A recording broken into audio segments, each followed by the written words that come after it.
ദുബായിലൊരു real estate investment ശരിക്കും ഒരു wealth create ചെയ്യുന്നുണ്ടോ? അത് ജസ്റ്റ് ഇൻസ്റ്റഗ്രാമിൽ കാണുന്ന ഒരു മില്ലിനിയർ തിങ് മാത്രമാണത്?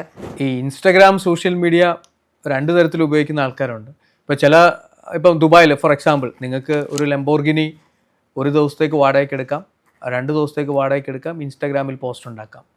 ഒരു വലിയ മാൻഷൻ ഒരു ദിവസത്തേക്ക് വാടകയ്ക്ക് എടുക്കാം, പോസ്റ്റ് ഇടാം.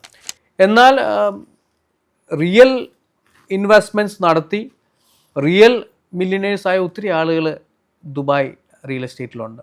പല ആളുകളും ഇപ്പം നിങ്ങൾ കേട്ടിട്ടുണ്ടോ എന്നറിയില്ല, പല രാജ്യത്തുനിന്നും ആളുകൾ വന്ന് ഇവിടെ നമ്മളൊരു ഫ്ലാറ്റ് വാങ്ങിക്കുന്ന ലാഭത്തോടെയാണ് അവരൊരു ടവർ ഫുള്ളായിട്ടായിരിക്കും വാങ്ങിക്കുന്നത്.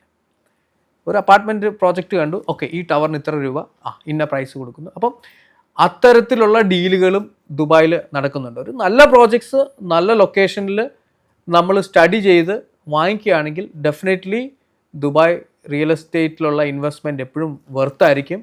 നല്ല റിട്ടേൺസ് തരുന്ന ഇൻവെസ്റ്റ്മെൻറ്റ്സ് ആണ്. ഒത്തിരി അധികം മില്യനേഴ്സും ബില്യനേഴ്സിനെയും ക്രിയേറ്റ് ചെയ്തേക്കുന്ന ഒരു ഇൻഡസ്ട്രിയാണ് ദുബായ് റിയൽ എസ്റ്റേറ്റ്.